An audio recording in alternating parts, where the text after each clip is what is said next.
Hello students, good afternoon. कल हम पायल का साहस के बारे में एक कहानी पढ़ रहे थे जो अधूरा है। आज हम उसको पूरी करेंगे। सो बच्चों, हम कहानी शुरू करने से पहले मैं आपको बता देना चाहती हूँ, यहाँ पर जो हम कल चर्चा किए थे कुछ प्रश्न के बारे में, तो उसमें से एक क्वेश्चन है जिसका उत्तर थोड़ी सी अलग होगी जो मैं आज बता रही हूँ। आपको गौर से याद रखना है, ध्यानपूर्वक अभ्यास करना है। तो बच्चों, कहानी के शीर्षक और चित्र को देखकर क्या पता चलता है? इसका उत्तर होगा, कहानी के शीर्षक और चित्र को देखकर पता चलता है कि किस तरह पायल साहसिकता से काम किया है, और इस चित्र को देखकर पता चलता है कि पायल के साथ अपने भाई को इलेक्ट्रिक तार से चोट आया है। और एक बार रिपीट करती हूँ बच्चों, कहानी के शीर्षक और चित्र को देखकर क्या पता चलता है?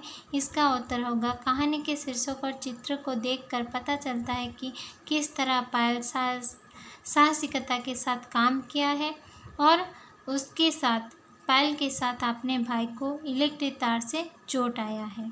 तो आपको यह उत्तर ध्यानपूर्वक याद रखना है, क्योंकि यह कहानी एक सच्ची घटना है। ठीक है, एक सच्ची घटना के आधार पर यह कहानी लिखा गया है। तो बच्चों, हाँ, कल जो हम पढ़े थे, जिसे हम अधूरा रखे थे, वहीं से हम फिर से स्टार्ट करेंगे, यानी कि हम पढ़ेंगे। तो पढ़ने से पहले और एक बार और तीसरी बार मैं आपको बोल रही हूँ, कहानी के शीर्षक और चित्र को देखकर क्या पता चलता है? आपको उत्तर देना है, कहानी के शीर्षक और चित्र को देखकर पता चलता है कि किस तरह पायल बड़ी साहसिकता के साथ काम किया है, और अपने साथ अपने भाई को भी इलेक्ट्रिक तार से चोट आया है, यानी कि पायल के साथ अपने भाई को इलेक्ट्रिक तार से चोट आया है या फिर चोट लगा है। ठीक है बच्चों, तो अभी हम जो अधूरा रखे थे उसको शुरू करेंगे। So students, now start reading. ध्यान से आपकी किताब दिखो, यह रीडिंग प्रैक्टिस करना है आपको। आवाज़ सुनकर खेत पर काम कर रहे कुछ लोग भागकर आए। पायल को देखकर वो समझ गए कि करंट से उसके हाथ जल गए हैं। तब तक पायल के माता पिता भी आ गए थे। वो उसे तुरंत अस्पताल ले गए। अस्पताल पहुंचकर डॉक्टर ने पायल की जांच की और बताया, करंट लगने से हाथ बहुत जल गए हैं। अब शायद वो इन हाथ से कुछ काम नहीं कर पाए। यह सुनकर पायल के माता पिता उदास हो गए। फिर डॉक्टर कहते हैं, हमें बच्चे की नकली हाथ लगाने होंगे। फिर उसके पिता उदास होकर डॉक्टर से पूछते हैं, फिर हमारी बच्ची अपने काम खुद कर तो पाएगी ना डॉक्टर साहब? यह पिता ने उदास होकर पूछा, किससे? ना डॉक्टर साहब से। पायल सब सुन रही थी, तपाक से बोली, यानी झट से उठकर बोली, पिताजी, ज़रूर सारे काम कर पाऊंगी, विद्यालय भी जाऊंगी और खूब पढ़ूंगी लिखूंगी। उसके बाद क्या होता है? पायल की हिम्मत और साहस देखकर डॉक्टर साहब भी हैरान रह गए। पायल के नकली हाथ लगा दिए गए। इस घटना के कुछ ही दिनों बाद पायल ने पैरों से लिखने का अभ्यास कर लिया।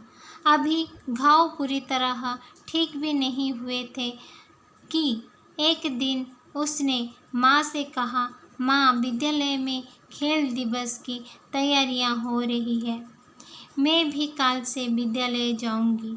माँ, अभी तो तुम पूरी तरह सुस्त भी नहीं हुई हो बेटी।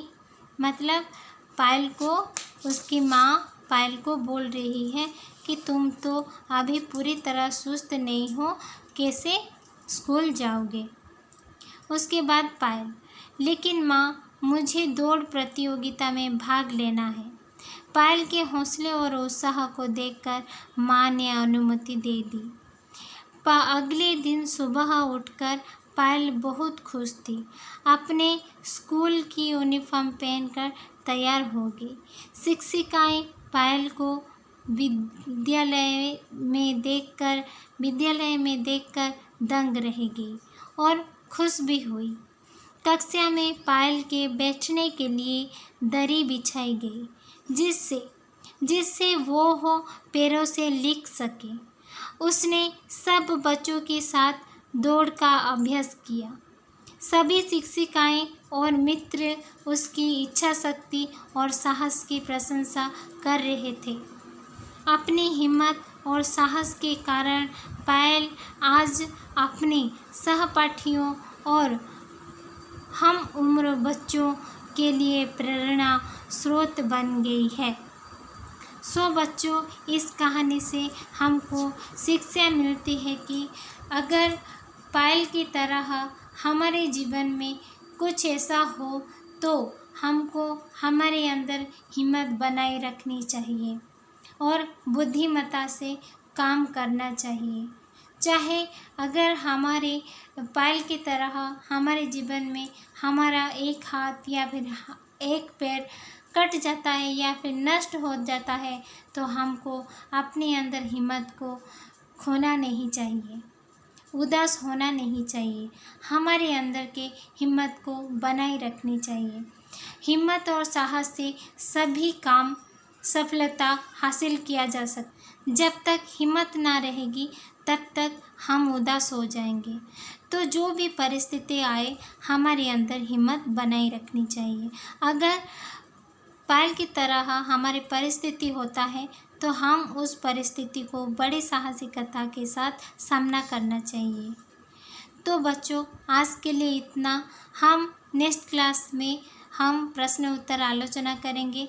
आपको यह जो कहानी है पायल की साहस, तो आपको यह रीडिंग प्रैक्टिस करना है अच्छे से और इस कहानी को याद रखना है, क्योंकि यह एक सच्ची घटना के ऊपर आधारित है। तो हमको पायल की तरह, हर बच्चों को पायल की तरह बनना चाहिए और बनने के लिए कोशिश करना चाहिए। बहुत सारे बच्चे होते हैं जो पैरों में लिखते हैं, जिनका हाथ नहीं है। तो हमको भी उसी तरह हिम्मत साहस के साथ सभी परिस्थितियों के साथ आगे बढ़ना चाहिए। इस कहानी से यह हमको संदेश मिल रहा है। तो बच्चों, आज के लिए इतना। See you tomorrow in the next class. Tomorrow we will discussion of the question answer of chapter 6 Payal का साहस। ठीक है। सो बच्चों, thank you so much for today. See you tomorrow in the next class. Thank you so much. Thank you.